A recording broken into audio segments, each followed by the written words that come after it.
الحمد لله رب العالمين، والصلاة والسلام على سيد الأنبياء والمرسلين محمد بن عبد الله وعلى آله وأصحابه أجمعين، أما بعد۔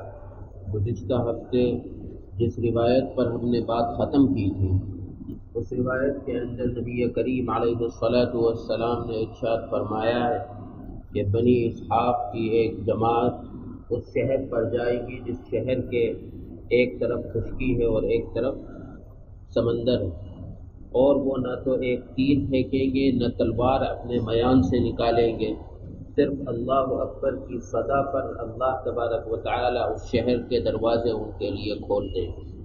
اس حدیث کے اوپر بات کرنے کے لیے میں نے کہا تھا کہ اگلے ہفتے بات کریں، اور چونکہ حضرت مہدی کی آنے کی علامتوں پر بات چل رہی ہے، اس حدیث سے پہلے چند باتیں بیان کر کے پھر میں اس حدیث کی طرف واپس آتا ہوں۔ ایک روایت میں حضرت علی رضی اللہ عنہ ارشاد فرماتے ہیں کہ قیامت اگر ایک دن کے لیے بھی باقی ہے، یعنی اس دنیا کی زندگی اگر ایک دن بھی ہے، تو میری اولاد میں اللہ تبارک و تعالی ایسے آدمی کو ضرور بھیجے گا جو کہ اس دنیا کے اندر انصاف ہی انصاف بھر دے گا۔ اسی طریقے سے ایک روایت میں اللہ کے رسول نے ارشاد فرمایا کہ فرات سوکھ جائے گا اور اس سے سونے کا ایک پہاڑ ظاہر ہوگا۔ فرات ایک دریا ہے جو کہ ترکی سے نکلتا ہے اور عراق اور شام تک آ گیا، بڑا دریا ہے۔ اللہ کے رسول نے ارشاد فرمایا کہ یہ سوکھ جائے گا اور اس سے ایک سونے کا پہاڑ نکلے گا۔ اسی طریقے سے ایک روایت کے اندر حضرت ام سلمہ رضی اللہ عنہا سے ہے، وہ فرماتی ہے کہ نبی کریم علیہ الصلاۃ والسلام نے ارشاد فرمایا کہ شام کی طرف سے ایک لشکر آئے گا مہدی کے مقابلے کے لیے، اللہ تبارک و تعالی زمین کو پھاڑے گا اور یہ پورا لشکر اس کے اندر سما جائے گا۔ اسی طریقے سے ایک روایت میں ہے کہ ایک بادشاہ کے ایک خلیفہ کے انتقال پر شدید تنازع اور اختلاف ہوگا۔ یہ وہ علامتیں ہیں جو ظہور مہدی سے پہلے ہونی ہیں۔ جیسا کہ میں نے بتایا تھا کہ جیسے قیامت کا کوئی وقت نہ تو قرآن نے بیان کیا ہے نہ احادیث میں اللہ کے رسول نے بیان فرمایا ہے، اسی طریقے سے ظہور مہدی اور خروج دجال اور نزول عیسیٰ علیہ الصلاۃ والسلام، ان تمام چیزوں کے لیے اللہ کے رسول نے کوئی وقت نہیں متعین کیا ہے بلکہ علامتیں بیان کی۔ تو اب ان علامتوں کو ہم دیکھیں گے اور ان کے اوپر بات کریں گے تو اندازہ ہوگا۔ یہ بات پہلے بتائی جا چکی ہے کہ اولاد علی رضی اللہ عنہ کے اندر ایک آدمی پیدا ہوگا۔ اولاد علی کا مطلب یہ ہے کہ وہ حضرت فاطمہ اور حضرت علی کی اولاد میں سے ہوگا۔ اس کا نام محمد یا احمد آیا اور والد کا نام عبداللہ آیا۔ مکے کے اندر اللہ کے رسول کو نبوت عطا کی گئی تھی، ان کو مکے کے اندر ان کا ظہور ہوگا، تو اسی کو حضرت علی نے بیان فرمایا۔ لیکن فرات کے سلسلے میں جو اللہ کے رسول نے بیان فرمایا ہے، یہ فرات ایک بڑا دریا ہے اور ترکی سے بہتا ہے، یعنی اس کا خروج جو ہو رہا ہے، اس دریا میں پانی جو ابل رہا ہے، جس چشمے کا پانی نے اس دریا کی شکل اختیار کی ہے، وہ چشمہ ترکی کے اندر ہے، اور اللہ کے رسول نے یہ فرمایا تھا کہ یہ خشک ہو جائے گا۔ آج کے حالات کے اعتبار سے جب ہم دیکھتے ہیں تو ترکی حکومت نے اس کے اوپر بڑے بڑے ڈیم بنائے۔ سب سے بڑا ڈیم جو ہے اس کا طول و عرض 816 مربع کلومیٹر، صرف ایک ڈیم کا بتلا رہا ہوں۔ لہذا وہ پانی کو روکیں گے، اور کب روکیں گے، کیسے روکیں گے، وہ دوسری روایتوں سے یہ بات واضح ہو جاتی ہے۔ لیکن میں نے جس روایت کے اوپر پچھلے ہفتے بات کی تھی، جس کے اندر استنبول کا تذکرہ تھا، اس نقطے کو ذرا سے ذہن میں رکھیں گے تو بات سمجھ میں آئے۔ فرات سوکھ جائے گا اور اس سے سونے کا پہاڑ ظاہر ہوگا۔ اسی طریقے سے اللہ کے رسول نے یہ فرمایا کہ شام سے ایک لشکر آئے گا جس کو اللہ تبارک و تعالی زمین کے اندر گاڑ دے گا۔ اسی طریقے سے ایک بادشاہ یا خلیفہ کے انتقال پر تنازع ہوگا. ہم یہاں سے بات کو شروع کرتے ہیں.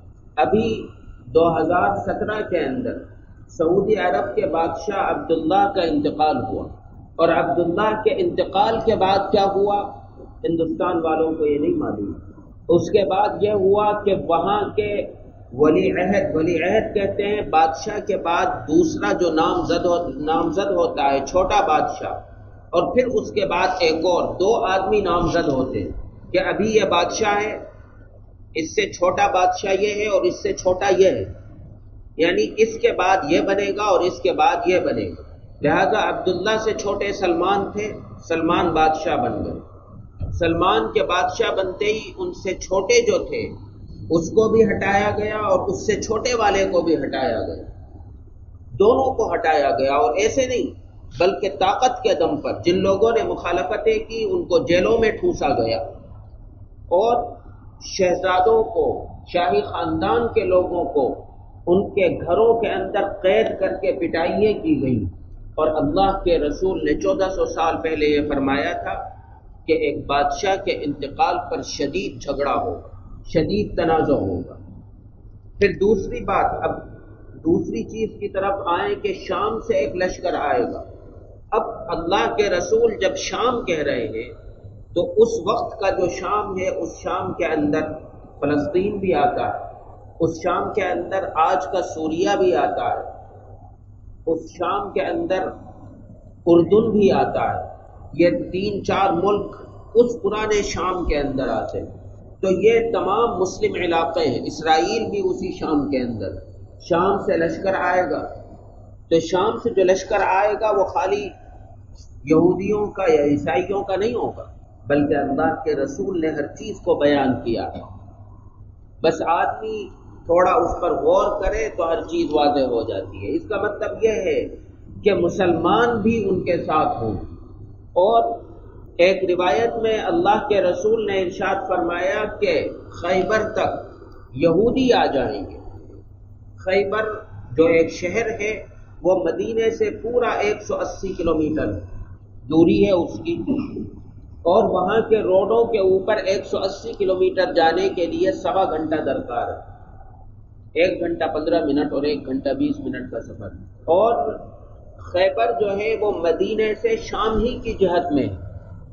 لہذا جن خطوں کو ہم یہ سمجھ رہے ہیں کہ یہ خطے مسلمانوں کے قبضے میں ہیں، یہ در حقیقت یہودیوں کے قبضے میں جا چکے ہیں. اس لیے کہ اللہ کے رسول نے یہ فرمایا کہ شام سے جو لشکر آئے گا اس کو زمین نگل لے گی. اور میں نے پچھلے ہفتے ایک روایت اور بیان کی تھی جس میں عبداللہ سفیانی کا تذکرہ ہے، اور اللہ کے رسول نے یہ فرمایا تھا کہ اس کے لشکر کو زمین نگل لے گی.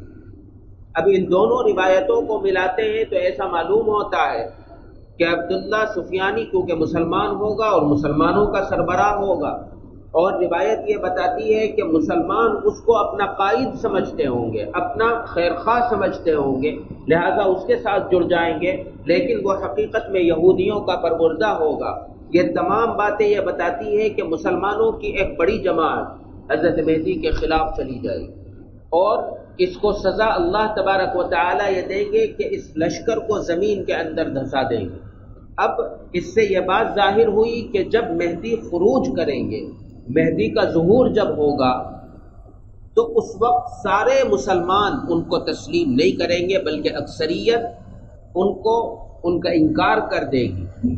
اسی وجہ سے یہ غیبی طاقت اللہ تبارک و تعالی بھیجیں گے کہ اس دشمن کو، جو دشمن کے بڑا طاقتور ہوگا، اور حضرت مہدی اس وقت اتنی بڑی جماعت کو اپنے ساتھ نہیں لیے ہوں گے کہ اس کا مقابلہ بآسانی کر سکے، تو یہ ایک ان کی کرامت ہوگی کہ اللہ تبارک و تعالی اس لشکر کو زمین کے اندر گاڑ دے.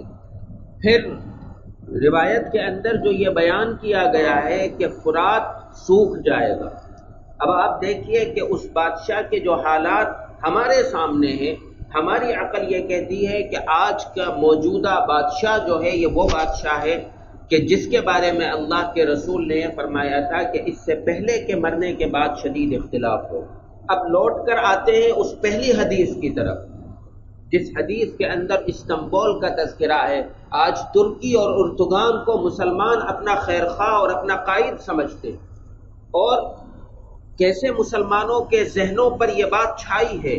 بلکہ میں ایک مزے کی بات بتلاؤں، آپ علماء سے بات کریں تو وہ پرتگال کی تعریف کرتے نہیں تھکتے، لیکن میرے سامنے 2016 کا ایک واقعہ آیا اور اس واقعے کو دیکھتے ہی میرے ذہن نے یہ کہا کہ یہ آدمی یہودیوں کا ایجنٹ 2016 میں، جو آدمی ان علامات قیامت کے اوپر نظر رکھتا ہو، علامات قیامت کو دیکھتا ہو اور ان کو سمجھنے کی کوشش کرتا ہو، اس کے لیے یہ حالات سمجھنا بہت بڑی بات نہیں۔ یہ اردوغان جس کو آج مسلمان اپنا قائد سمجھ رہے ہیں، مسلمانوں کا خیر خواہ سمجھ رہے ہیں، یہ یہودیوں کا ایجنٹ کیسے؟ یہ اقوام متحدہ میں بیٹھ کر اسرائیل کے صدر کے منہ پر فائل پھینک کے مارتا ہے، یہ عربوں کے اجتماع میں بیٹھ کر اعلان کرتا ہے کہ ہم آج بھی خلافت عثمانیہ والے مسلمان ہیں اور ہم وہاں سے وار کریں گے کہ تمہیں اندازہ نہیں ہوگا، ہماری طاقت ایسی ہے، ہماری طاقت ویسی ہے۔ مختلف قسم کے صرف جملہ بازیاں ہیں، اگر دیکھیں تو یہ یہودیوں کی گود میں بیٹھا ہوا۔ 2016 کے اندر اسرائیل میں ایک اسلحہ بنانے والی فیکٹری میں آگ لگتی ہے جو 14 دن تک نہیں بجھتی ہے۔ اسرائیل اپنی پوری طاقت جھونک دیتا ہے اس کو بجھانے کے لیے، لیکن اس آگ کو نہیں بجھا پاتا ہے۔ مختلف ملکوں کی فوجیں وہاں آتی ہیں اس آگ کو بجھانے۔ آپ کو حیرت ہوگی، آپ انٹرنیٹ استعمال کرتے ہیں، یوٹیوب کھولیے اور الجزیرہ چینل کی پوری رپورٹنگ دیکھیے 2016 کی اس آگ کی۔ اردوغان نے اپنے فوجی جہاز بھیجے ہیں اس آگ کو بجھانے کے لیے جو آگ کے اسرائیل کے اندر لگی، جبکہ اسرائیل نے اس سے مدد بھی نہیں مانگی۔ اس کے باوجود یہ ان کو نفع پہنچانے کے لیے اپنی فوج بھیج رہا ہے، اپنی جہاز بھیج رہا ہے اور مسلمانوں سے یہ کہتا ہے کہ میں تمہارا قائد ہوں، میں اسلام کے لیے لڑتا ہوں۔ یہ سب اسلام کا نام استعمال کر کے صرف اپنا حکومت کرنا چاہتے ہیں، ورنہ در حقیقت ان کا اسلام سے کوئی لینا دینا نہیں۔ یہ مسلمانوں کے خیر خواہ نہیں ہے، لیکن مسلمان قوم کو پتہ ہی نہیں ہے، نہ وہ اللہ کے رسول کی احادیث کو دیکھتا ہے، نہ وہ اللہ کے رسول کے بیان کردہ احوال کو سمجھنے کی کوشش کرتا ہے، لہذا بڑی جلدی دھوکے میں آ جاتا ہے۔ لیکن ہماری ذمہ داری ہے کہ ان حالات کو آپ کے سامنے بیان کریں۔ اردوغان اعلان کرتے ہیں کہ ہم خلافت عثمانیہ والی فوج ہے، ہم وہاں سے وار کریں گے کہ آپ اندازہ نہیں کر سکتے۔ میں پوچھتا ہوں کہ سوریہ کے بشار الاسد کی کیا حیثیت ہے تمہارے سامنے؟ میں پوچھتا ہوں کہ برما کے ان بدھسٹوں کی کیا حیثیت ہے تمہارے سامنے؟ تم اتنی طاقت کا زعم تم کو اپنی طاقت کا ہے اور طاقت کا اظہار کرتے ہو، تم نے بشار الاسد کے خلاف فوج کیوں نہیں بھیجی؟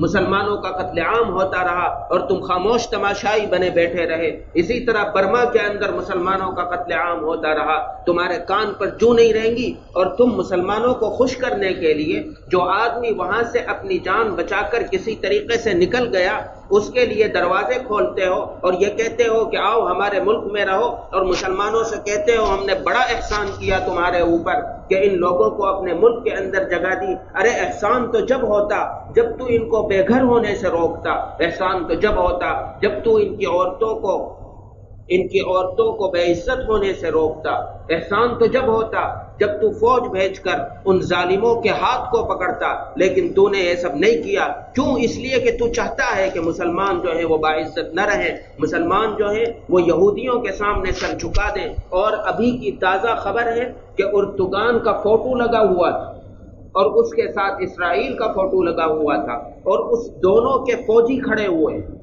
ایک ساتھ کھڑے ہوئے ہیں، ٹریننگ ایک ساتھ لے رہے ہیں۔ یہ مسلمان ہے کہ اردوغان کو اپنا قائد سمجھ رہا ہے۔ لہذا اللہ کے رسول نے فرمایا تھا، صحابہ سے پوچھا تھا کہ کیا تم ایسے شہر کو جانتے ہو جس شہر کے ایک طرف خشکی ہے اور ایک طرف سمندر ہے؟ تو صحابہ نے کہا کہ ہاں یا رسول اللہ ہم خوب جانتے ہیں۔ تو اللہ کے رسول نے ارشاد فرمایا کہ قیامت اس وقت تک نہیں آ سکتی جب تک کہ بنی اسحاق کے 70,000 لوگ ایک لشکر لے کر وہاں نہ جائیں، اور وہ لشکر بنی اسحاق کا جو ہوگا وہ نہ تو ایک تیر پھینکے گا نہ اپنی تلوار میان سے نکالے گا، صرف اللہ اکبر کی صدا لگائے گا اور اللہ تبارک و تعالی اس شہر کو ان کے لیے کھول دے گا۔ یہ شہر قسطنطینیہ ہے، اس کا پرانا نام قسطنطینیہ ہے اور اس کا نیا نام استنبول ہے جو کہ ترکی کی راجدھانی ہے۔ اسی طرح حضرت مفتی شفیع صاحب رحمۃ اللہ علیہ نے بھی ایک کتاب لکھی ہے علامات قیامت کے اوپر۔ اس کے اندر حضرت لکھتے ہیں کہ تمام علامات مکمل ہو چکی ہیں سوائے 2 علامتوں کے، جس میں سے ایک پر شک ہے کہ یہ پوری ہوئی یا نہیں ہوئی۔ انہوں نے لکھا ہے اس پر شک ہے، لیکن حضرت نے اب سے 30 اور 40 سال پہلے یہ لکھا تھا۔ آج تصویر اور صاف ہو چکی ہے، آج ایسا لگتا ہے کہ اب شک نہیں رہ گیا بلکہ یقین ہو گیا ہے کہ اب وہ علامت بھی پوری ہو چکی ہے، کہ وہ علامت یہ ہے کہ قسطنطینیہ مسلمانوں کے ہاتھ سے نکل چکا ہو، جس پر حضرت نے یہ لکھا ہے کہ اس میں شک ہے۔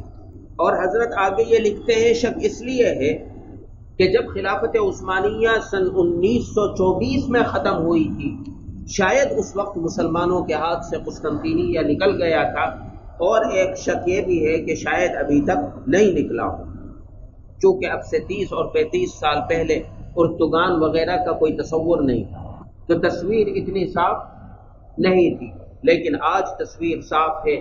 حضرت نے نبی کریم علیہ الصلاۃ والسلام نے جو اس علامت کو بیان فرمایا ہے کہ قسطنطینیہ مسلمانوں کے ہاتھ سے نکل چکا ہوگا، اور پھر وہ روایات جن روایات میں مغرب سے آنے والے لشکروں کا تذکرہ ہے، ان تمام روایات کے اندر استنبول کا تذکرہ ہے کہ وہ لشکر تمام کے تمام استنبول کے ذریعے سے آئیں گے، قسطنطینیہ کے راستے سے آئے۔